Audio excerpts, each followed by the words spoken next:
Élu. Ce mot-là n'est pas lancé à la légère.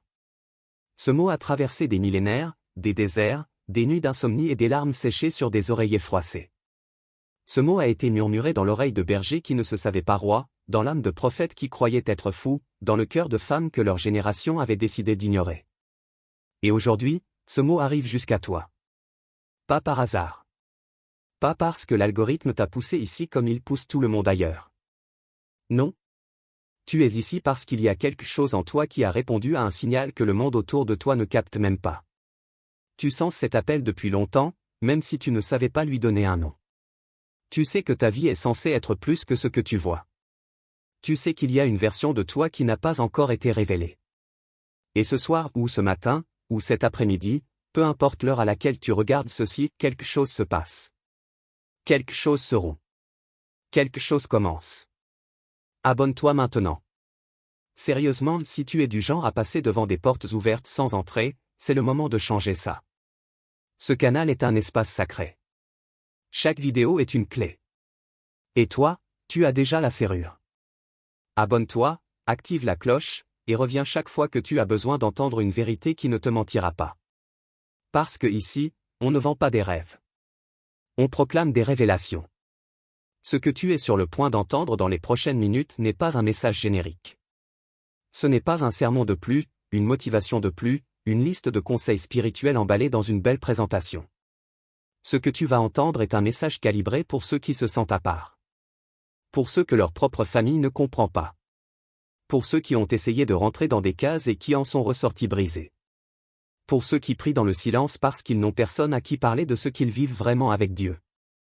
Pour ceux qui ont douté, qui se sont effondrés, qui ont cru que Dieu les avait oubliés et qui sont quand même encore là, debout, à chercher. Tu n'es pas venu ici par accident. Et Dieu a parlé. Il parle encore. Et ce qu'il dit sur toi est infiniment plus grand que ce que tu as osé imaginer jusqu'ici. Reste. Écoute. Reçois. Le jour où tu as compris que tu ne fonctionnais pas comme les autres, tu n'avais peut-être même pas les mots pour le dire. C'était juste une sensation. Une espèce de décalage permanent entre ce que tu ressentais profondément et ce que tout le monde autour de toi semblait vouloir, célébrer, poursuivre. Les autres riaient de choses qui te laissaient vide. Les autres pleuraient de choses qui te semblaient insignifiantes. Et toi, tu vibrais pour des choses que personne ne voyait. Des couchers de soleil qui te faisaient pleurer sans raison. Des mots dans un livre qui t'arrêtaient net, comme si quelqu'un avait écrit exactement l'intérieur de ton âme. Des nuits à regarder le plafond en te demandant pourquoi tu étais là, pas de manière désespérée, mais de manière profonde, urgente, comme si la réponse à cette question était la chose la plus importante de l'univers. Ce décalage, tu l'as porté comme un poids. Parce que dans un monde qui valorise l'appartenance, être différent n'est pas perçu comme un don. C'est perçu comme un problème à corriger.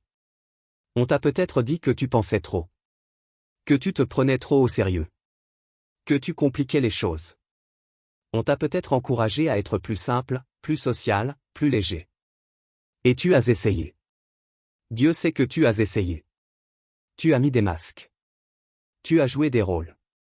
Tu as appris à rire quand ça ne te faisait pas rire, à parler de choses superficielles quand ton âme brûlait de conversations profondes. Et à chaque fois que tu rentrais chez toi après avoir joué ce jeu-là, tu te sentais encore plus seul qu'avant d'y être allé. Parce que la solitude la plus profonde n'est pas l'absence de gens autour de soi. C'est l'absence de gens qui te voient vraiment. Qui voient ce que tu portes. Qui comprennent pourquoi tu ne peux pas juste te détendre et laisser aller. Qui saisissent que cette intensité en toi n'est pas une névrose, c'est une vocation. Cette sensation que ta vie doit servir quelque chose de plus grand que toi, ce n'est pas de l'orgueil. Ce n'est pas de la prétention. C'est un signal divin. C'est Dieu lui-même qui a câblé ton âme d'une certaine façon pour qu'elle réponde à des fréquences que la plupart des gens ne captent pas encore. Et voici ce que personne ne t'a dit clairement, le fait que tu te sentes différent n'est pas une anomalie à corriger. C'est une confirmation à recevoir. Les élus ont toujours vécu ce décalage. Moïse ne s'intégrait ni chez les Égyptiens ni chez les Hébreux. Joseph ne trouvait pas sa place parmi ses frères. David était tellement mis de côté que même son père ne l'avait pas inclus dans la liste des candidats. Et Jésus lui-même, l'élu par excellence, a été incompris par sa propre famille, rejeté dans sa propre ville, trahi par ses propres amis. Ce que tu ressens comme une blessure est en réalité une marque. Tape marque divine dans les commentaires si tu reconnais cette sensation, ce décalage permanent avec ton époque, avec ton environnement, avec ceux qui t'entourent. Tape-le comme une déclaration, comme un sceau sur ce que tu viens d'entendre. Parce que tu n'es pas cassé. Tu es calibré pour autre chose. Il y a des moments dans la vie spirituelle où le silence de Dieu ressemble à un abandon. Où tu as prié, supplié, jeûné, pleuré et où le ciel semblait fermé comme un mur de béton. Pas de réponse. Pas de signe. Pas de souffle. Juste le silence, immense et froid, pendant que ta situation continuait de se détériorer, pendant que les questions s'accumulaient, pendant que ta foi grinçait sous le poids de l'incompréhension. Et dans ces moments-là, quelque chose de très dangereux se met à se passer à l'intérieur de toi, tu commences à interpréter le silence de Dieu. Et l'interprétation que l'ennemi te propose est toujours la même, déguisée sous des formes différentes, Dieu ne répond pas parce qu'il ne s'intéresse pas à toi. Parce que tu n'es pas assez bien. Parce que tu as trop péché. Parce que tu es un cas perdu. Parce que les autres méritent ces réponses et pas toi. Cette voix, tu la connais. Elle est subtile. Elle ne crie pas. Elle chuchote. Et elle choisit toujours le bon moment quand tu es fatigué, quand tu es seul, quand tu viens de traverser une humiliation ou un échec. Elle se glisse dans les fissures de ta confiance et elle s'y installe comme si elle avait toujours été là. Mais voici la vérité que Dieu proclame sur toi dans ces moments-là, même si tu ne peux pas l'entendre, il ne t'a pas abandonné. Il travaille. Le silence de Dieu n'est pas de l'indifférence, c'est de la gestation. Les 9 mois dans le ventre d'une mère sont silencieux pour l'enfant, mais tout se construit. Chaque organe. Chaque sens. Chaque capacité. Et quand vient le moment de la naissance, ce qui sort est complet. Formé. Prêt. Le silence de Dieu dans ta saison actuelle n'est pas le signe qu'il a arrêté de travailler. C'est le signe qu'il façonne quelque chose en toi que tu ne peux pas encore voir, parce que ça n'a pas encore la forme finale. Jérémie 1h5 dit quelque chose de renversant. Dieu parle et il dit, « Avant que je te forme dans le ventre de ta mère, je te connaissais, avant que tu sois sorti de son sein, je t'avais consacré. Avant ta naissance. Avant tes erreurs. Avant tes réussites. Avant que tu aies quoi que ce soit à offrir ou à racheter. Dieu te connaissait. Et il t'avait déjà consacré. Cela signifie que ton élection n'est pas conditionnée par ta performance. Elle est ancrée dans son choix souverain et immuable. Ce que Dieu dit de toi en ce moment, même si ta situation crie le contraire, c'est que tu es vu. Que tu es connu dans les détails les plus intimes de ton âme.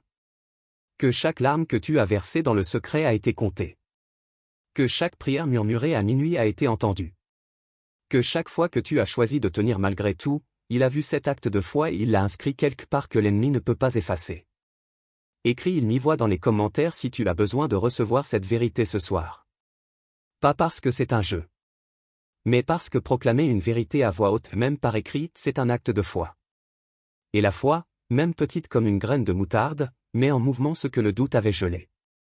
Ce que personne ne te dit sur les épreuves profondes, celles qui durent trop longtemps, celles qui arrivent pile quand tu pensais que tu avais passé le cap difficile, celles qui s'accumulent au point où tu n'arrives plus à voir de quelle direction elles viennent, c'est qu'elles ne sont pas là pour te briser. Elles sont là pour te révéler. Et la différence entre ces deux choses est tout l'enjeu de ta vie spirituelle. Un four ne crée pas l'or. Il ne l'invente pas. Il révèle ce qui était déjà là, sous la surface, mêlé à des impuretés qui lui cachaient son éclat. La chaleur est intense. La transformation est violente. Mais quand l'or sort du four, il est pur. Il est réel. Il ne peut plus être confondu avec ce qu'il n'est pas. Et tout le monde peut voir ce qu'il est vraiment. Tu traverses peut-être un four en ce moment. Une saison où tout ce qui te rassurait a été retiré. Ta stabilité financière. Ta relation. Ta santé. Ton titre. Ta réputation. Ta position dans un groupe ou une communauté. Et dans cette saison de dénuement, tu découvres quelque chose d'effrayant et de libérateur à la fois, tu découvres qui tu es sans tout ça. Et parfois cette découverte est douloureuse, parce qu'elle révèle combien tu avais construit ton identité sur des choses extérieures plutôt que sur le roc de ce que Dieu dit de toi. L'épreuve est la grande vérificatrice. Elle ne ment pas. Elle montre ce qui est réellement ancré et ce qui était juste posé en surface. Et quand elle gratte, quand elle brûle, quand elle enlève couche par couche tout ce qui n'est pas toi profondément, c'est là que la véritable transformation commence. Regarde l'histoire de Job. Un homme intègre. Un homme de foi. Un homme qui n'avait rien fait pour mériter ce qui lui arrivait. Et pourtant, tout s'est effondré. Sa fortune. Ses enfants. Sa santé. Et pendant que ses amis lui proposaient des explications théologiques confortables et fausses, Job faisait quelque chose de radical, il continuait de parler à Dieu. Pas poliment. Pas avec des formules convenues. Avec rage, avec confusion, avec une honnêteté totale. Pourquoi? Où es-tu? Réponds-moi. Et à la fin de l'histoire, Dieu ne répond pas aux questions de Job. Il se révèle à lui. Et dans cette révélation, Job dit quelque chose de magnifique, « Mes oreilles t'avaient entendu, mais maintenant mes yeux te voient. » L'épreuve n'a pas détruit Job. Elle l'a conduit à une rencontre avec Dieu qu'il n'aurait jamais connue dans le confort. Ta souffrance actuelle a peut-être la même destination. Non pas à la destruction. Non pas à l'abandon. Mais à une rencontre. À une révélation.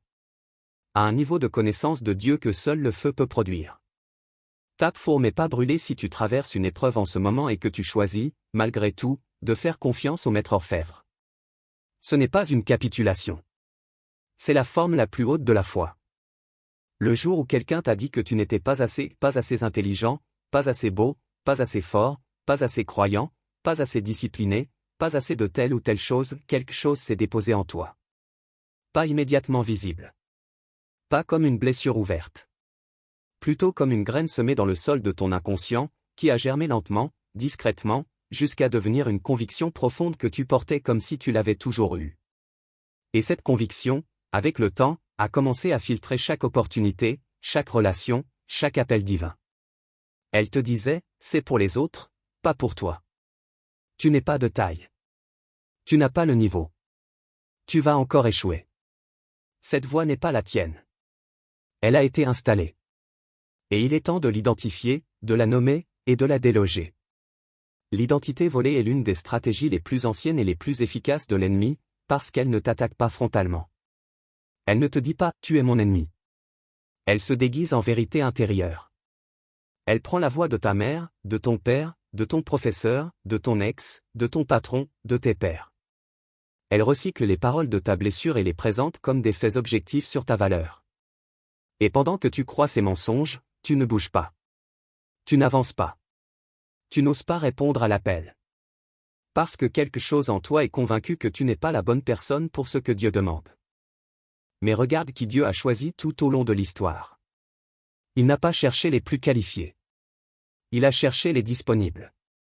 Les abandonnés. Les mal-aimés. Les rejetés. Les indésirables. Rahab la prostituée qui devient l'ancêtre de Jésus. Ruth l'étrangère qui devient le modèle de la loyauté bénie.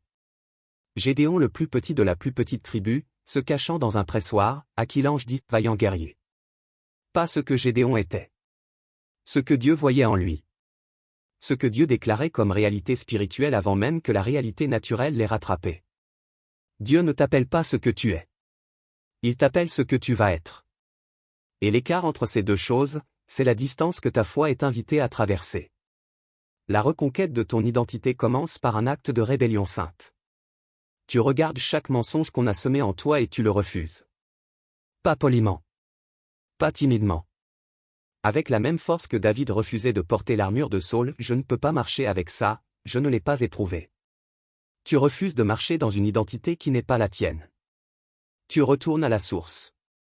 Tu demandes, qui dis-tu que je suis, Seigneur? Et tu reçois la réponse non pas dans le miroir de tes performances passées, mais dans l'immuable parole de celui qui t'a créé. Écris « Je refuse le mensonge » dans les commentaires si tu décides aujourd'hui de ne plus laisser la voix de tes blessures passer avant la voix de ton Créateur. C'est une déclaration de guerre spirituelle. Et elle est entendue. Il y a un principe que les gens qui ont traversé les grandes saisons de leur vie finissent tous par comprendre, et qu'on ne peut pas vraiment apprendre dans les livres, seulement dans l'expérience. Derrière chaque nuit longue et noire se prépare quelque chose que la nuit elle-même ne peut pas contenir. Et la longueur de la nuit n'est pas proportionnelle à l'oubli de Dieu. Elle est parfois proportionnelle à l'ampleur de ce qui est en train d'être préparé. Pense à Joseph. Vendu comme esclave à 17 ans par ses propres frères. 13 ans de servitude et de prison. 13 ans d'obscurité totale. 13 ans pendant lesquels la promesse, les rêves de gerbes qui s'inclinent et d'étoiles qui se prosternent semblaient non seulement irréalistes mais franchement cruels. Comment un esclave devient-il celui devant qui les nations s'inclinent? Comment un prisonnier devient-il le second d'un empire? Humainement, ça ne tient pas spirituellement, c'est la formule de Dieu. Parce que Dieu ne se contente pas de t'amener à ta destination. Il t'y prépare. Et la préparation prend le temps qu'elle prend. Pas le temps que tu veux. Pas le temps que tu estimes nécessaire. Le temps qu'il faut pour que tu sois capable de porter ce qu'il t'a promis sans t'effondrer sous le poids. La couronne que Dieu veut poser sur ta tête est lourde. Et si tu n'as pas été formé pour la porter, elle t'écrasera. C'est pourquoi les saisons de préparation sont longues, intenses et incompréhensibles depuis l'intérieur. Mais voici ce que tu ne peux pas voir depuis là où tu es, derrière le voile de ta situation actuelle, il y a une architecture divine en cours. Des connexions qui se mettent en place. Des portes qui sont en train de se déverrouiller. Des cœurs qui sont en train d'être préparés pour recevoir ce que tu vas apporter. Des ressources qui se positionnent. Des saisons qui s'alignent. Tout ce qui doit être en place avant que tu arrives le sera. Pas de ton côté du voile. De l'autre côté. Et quand le moment arrive, et il arrive toujours, tu n'entreras pas dans une situation à construire de zéro. Tu entreras dans quelque chose que Dieu a déjà préparé pour toi. Éphésiens 2h10 le dit avec une précision stupéfiante, nous sommes son ouvrage, ayant été créés en Jésus-Christ pour de bonnes œuvres, que Dieu a préparées d'avance afin que nous les pratiquions. D'avance. Avant que tu sois né. Avant que tu choisisses Dieu. Avant que tu saches même ce que tu cherches. Il avait déjà préparé le chemin. Il avait déjà planté les œuvres que ta vie est censée accomplir.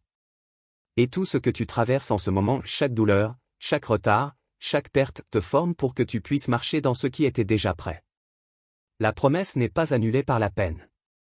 La peine est la route vers la promesse. Et ceux qui tiennent jusqu'au bout, qui ne lâchent pas, qui ne renient pas, qui ne désertent pas, sont ceux qui entrent dans la salle du banquet et qui comprennent enfin pourquoi tout ce chemin était nécessaire. Tape derrière le voile si tu crois que Dieu prépare quelque chose que tu ne peux pas encore voir. Proclame-le sur ta vie. La foi appelle les choses qui ne sont pas encore comme si elles étaient déjà. Ce que personne ne te dit sur le confort spirituel, c'est qu'il peut être plus dangereux que l'épreuve. L'épreuve te pousse vers Dieu. Le confort, lui, peut t'installer dans une zone tiède où tu as assez de Dieu pour te sentir bien mais pas assez pour être vraiment transformé. Tu connais la Bible. Tu chantes les cantiques. Tu vas au culte. Tu postes des versets sur les réseaux. Et pourtant, en profondeur, quelque chose ne bouge plus. Tu es dans un état de plateau spirituel, confortable et stagnant, où les habitudes religieuses ont remplacé la relation vivante. L'Apocalypse 3h16 est l'un des versets les plus sévères et les plus aimants de toute l'Écriture. Ainsi, parce que tu es tiède et que tu n'es ni froid ni chaud, je vais te vomir de ma bouche. Ces mots ne sont pas adressés aux pécheurs notoires, aux athées déclarés, aux opposants de la foi. Ils sont adressés à une église. À des gens qui se croyaient riches, rassasiés, n'ayant besoin de rien. Et Dieu, avec une honnêteté brutale, leur dit, tu ne te vois pas tel que tu es. Tu es misérable, pauvre, aveugle et nu. Le danger du plateau spirituel est qu'il ressemble à de la maturité depuis l'intérieur. Tu crois avoir atteint quelque chose. Tu crois ne plus avoir besoin d'avancer avec la même ferveur qu'au début.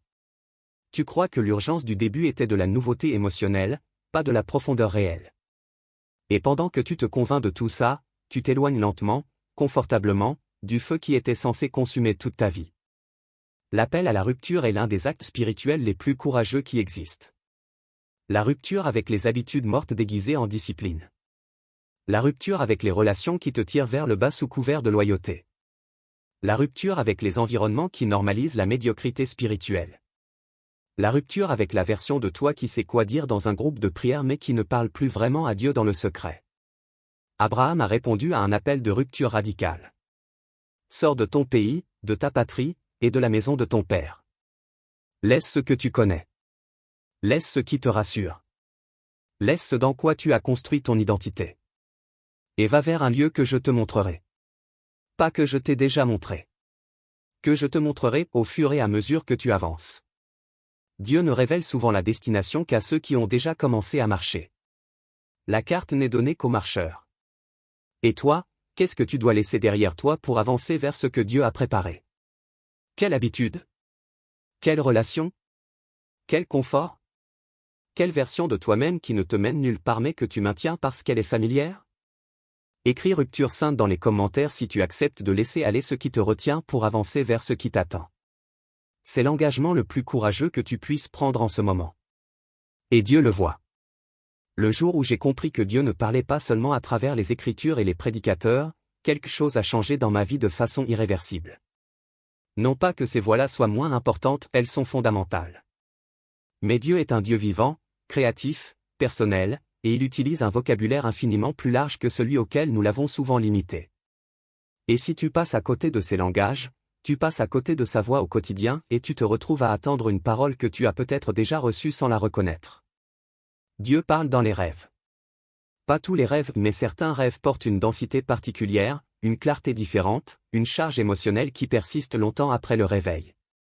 Job 33, 14-15 le confirme, car Dieu parle d'une manière, et même de deux, mais l'homme n'y prend pas garde. Il parle par des songes, par des visions nocturnes. Est-ce que tu notes tes rêves? Est-ce que tu les apportes à Dieu et tu lui demandes la signification? Est-ce que tu traites cet espace-là comme un espace de communication divine plutôt que comme un simple phénomène biologique? Dieu parle dans les circonstances. Dans les portes qui se ferment malgré tous tes efforts, parfois ce n'est pas Satan qui bloque, c'est Dieu qui redirige. Dans les rencontres inattendues avec des personnes qui disent exactement ce dont tu avais besoin d'entendre sans savoir que tu en avais besoin. Dans les livres qui te trouvent au bon moment. Dans les chansons dont les paroles te traversent comme un scalpel. Dans les silences qui te poussent à entrer en toi-même et à trouver là une vérité que le bruit extérieur t'avait cachée. Dieu parle dans ta propre conscience profonde.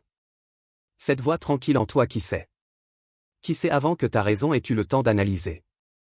Qui te dit « non, pas ça » ou « oui, maintenant » avec une certitude qui n'a pas d'explication rationnelle.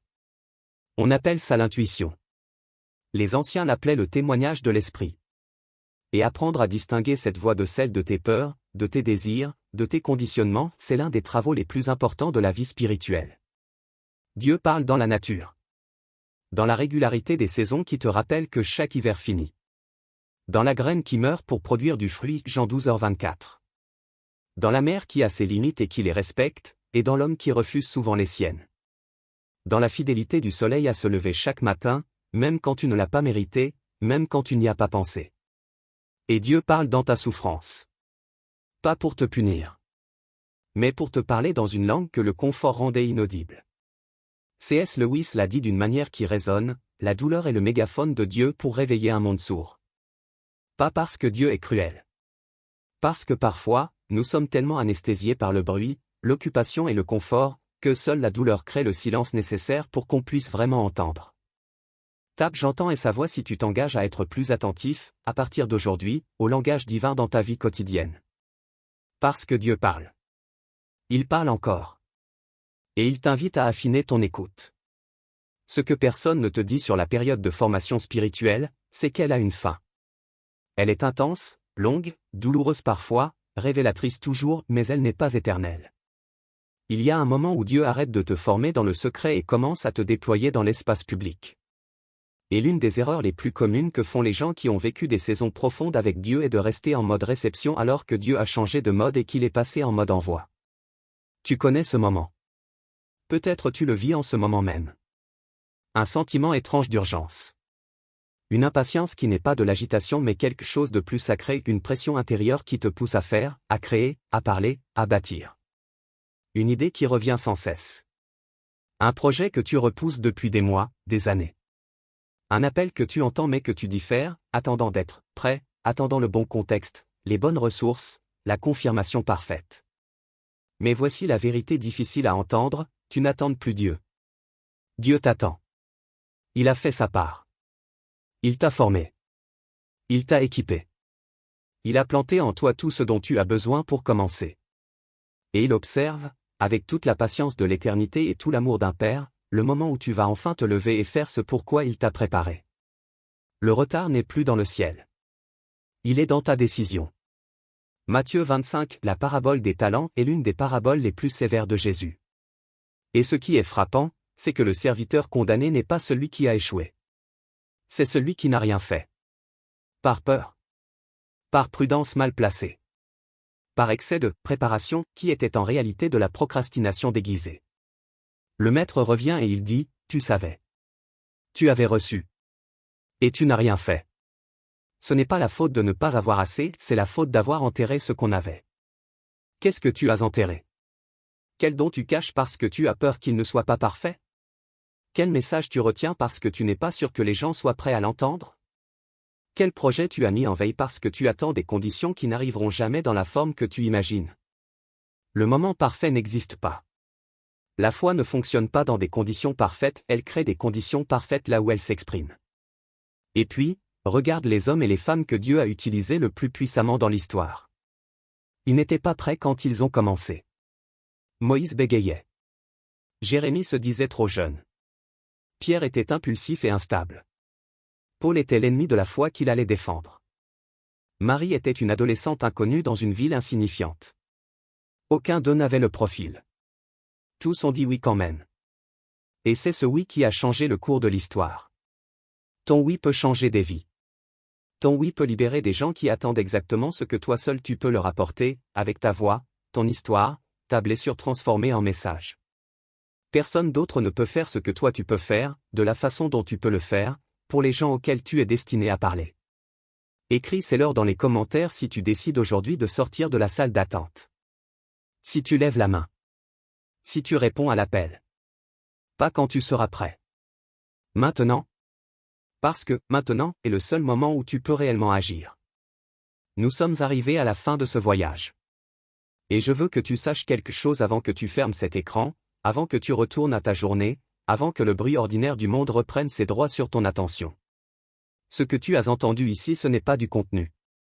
C'est une convocation. Une convocation divine, déposée dans un format numérique, transmise par des voix humaines faillibles, mais portée par un esprit qui ne faillit jamais. Et l'esprit qui a inspiré ces mots est le même qui habite en toi si tu lui as ouvert ta vie. Ce n'est pas une coïncidence que tu sois arrivé jusqu'ici. C'est une invitation. Alors prends ce que tu emportes. Prends-le comme on prend un feu dans ses mains, avec précaution, avec révérence, mais surtout avec la certitude que le feu est réel et qu'il peut se propager si tu lui laisses de l'air. Tu emportes cette vérité première et fondamentale, tu n'es pas un accident. Dans un univers qui compte des milliards d'étoiles et des milliards de possibilités, tu existes. Toi, avec tes imperfections et tes blessures et tes rêves et tes peurs et ta foi vacillante et ta soif inextinguible de quelque chose de plus grand que toi, tu existes. Et ton existence n'est pas le résultat d'un caprice du hasard. C'est une décision divine délibérée, prise avant la fondation du monde, par un Dieu qui connaissait déjà ton nom, ta voix, la couleur de tes larmes, la texture de tes doutes, et la profondeur de ton amour pour lui. Tu emportes aussi cette deuxième vérité, tes blessures ne sont pas ta condamnation. Elles sont ton témoignage en cours de rédaction. Chaque fracture que tu as subie, chaque trahison que tu as encaissée, chaque rêve qui n'a pas abouti de la façon que tu espérais, rien de tout ça n'est du gaspillage entre les mains de Dieu. Il est le maître des matériaux cassés. Il est le potier qui reprend l'argile défigurée et en fait quelque chose de nouveau, pas malgré ses marques mais avec elles. Les cicatrices ne sont pas des signes de ce qui t'a vaincu. Elles sont les preuves de ce que tu as traversé et dont tu es sorti. Et tu emportes cette troisième vérité, peut-être la plus difficile à recevoir pour ceux qui ont été blessés par des systèmes religieux, par des autorités spirituelles corrompues, par des communautés qui ont utilisé Dieu comme outil de contrôle plutôt que de libération. Dieu n'est pas ses représentants. Il est au-delà des institutions qui le trahissent. Il est plus grand que les hommes qui parlent en son nom et qui parfois le déshonorent. Sa réalité ne dépend pas de la cohérence de ses serviteurs humains. Et si quelqu'un ou quelque chose t'a éloigné de Dieu en prétendant le représenter, sache que Dieu lui-même est venu vers toi, pas par une institution, pas par une figure d'autorité, mais par ceci, ce moment, cette voix, cette invitation directe et sans intermédiaire. Il t'attend. Pas à l'entrée d'une église. Là où tu es. Maintenant. Avec tout ce que tu es. Je veux maintenant faire quelque chose de différent. Je veux te demander de prendre un moment, juste un moment, avant de commenter, avant de partager, avant de faire quoi que ce soit d'autre. Ferme les yeux si tu peux. Et dis cette prière simple, avec tout ce que tu as en toi. Seigneur, je suis ici. Pas parfait. Pas prêt. Mais présent. Et disponible. Fais de moi ce que tu veux. Utilise ce que j'ai. Répare ce qui est cassé. Révèle ce qui est caché. Et conduis-moi là où tu veux que j'aille. Je te fais confiance. Amen. C'est tout. Pas besoin de longues formules. Pas besoin de la bonne posture. Juste cette disponibilité-là. Cette ouverture-là. Et Dieu fait le reste. Maintenant, concernant ce que tu vas faire avec ce que tu as reçu, parce que recevoir sans agir, c'est comme planter une graine et ne jamais arroser, voici ce que je te propose concrètement. D'abord, partage cette vidéo avec une personne précise que tu as en tête en ce moment. Tu sais de qui il s'agit. Cette personne dont tu te dis depuis des mois, elle aurait besoin d'entendre quelque chose de fort. Envoie-lui ce lien. Pas avec un long message. Juste, c'est pour toi. Parfois les personnes que Dieu place dans notre cœur sont celles pour lesquelles ce message a été préparé, pas nous. Tu pourrais être le canal de leur transformation aujourd'hui. Ensuite, reviens. Reviens la semaine prochaine. Reviens la semaine d'après. Parce que la transformation spirituelle ne se fait pas en une session. Elle se fait dans la constance, dans la régularité, dans le retour fidèle à des espaces qui te nourrissent vraiment. Ce canal est un tel espace. Chaque vidéo que nous créons ici est produite avec une intention, que tu repartes différent de celui que tu étais en arrivant. Pas avec plus d'informations. Avec plus de clarté. Plus de foi. Plus de courage. Et maintenant, la dernière injonction de cette vidéo, et je veux qu'elle soit la plus puissante. Parce que ce que tu vas faire dans les prochaines 30 secondes va dire quelque chose de très important sur ce que tu es prêt à croire pour ta vie. Dans les commentaires, écris ces mots, je suis accent aigu élu pour ceci. Écris-les comme une déclaration. Comme une proclamation. Comme un acte de foi qui plante un drapeau dans le sol de ton avenir. Je suis élu pour ceci, pour l'histoire que Dieu écrit sur moi. Pour le déploiement qui m'attend. Pour la transformation que je ne peux pas encore voir mais que je choisis de croire. Pour les vies que je suis appelé à toucher. Pour le destin qui était préparé pour moi avant que j'existe. Je suis élu pour ceci. Écris-le. Et en l'écrivant, reçois-le. Pas comme une formule magique. Comme un accord avec le ciel. Comme ta réponse à l'invitation que Dieu t'a faite depuis le début de cette vidéo. Je veux te remercier. Du fond du cœur, avec toute la sincérité de celui qui a lui-même traversé des saisons incompréhensibles, qui a lui-même douté, qui a lui-même failli lâcher, merci d'avoir regardé jusqu'ici. Merci de ne pas avoir zappé. Merci d'avoir accordé ce temps à quelque chose d'éternel dans une journée pleine de choses temporaires. Ce choix-là compte. Dieu l'a vu. Tu es vu. Tu es connu. Tu es choisi. Et ce que Dieu a commencé dans ta vie, il a la capacité et la volonté de le compléter. Philippiens 1:6, celui qui a commencé en vous cette bonne œuvre la poursuivra jusqu'à son achèvement au jour de Jésus-Christ. Il n'abandonne pas ses chantiers. Et tu es l'un d'eux. Le plus beau chantier de sa vie, la vie que tu es en train de construire avec lui, jour après jour, fois après fois, choix après choix. À très bientôt. Et d'ici là, marche. Avance. Ose. Réponds. Parce que le monde a besoin de ce que toi seul tu peux lui apporter. Et Dieu t'a équipé pour le faire.